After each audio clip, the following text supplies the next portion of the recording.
Good afternoon and welcome to camp.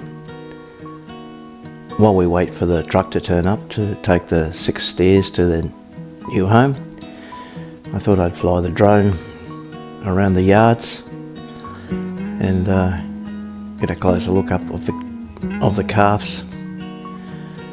It's only a short little video, hope you enjoy it, and please subscribe and like, and we'll catch you on the next one.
The drone is used as part of their training.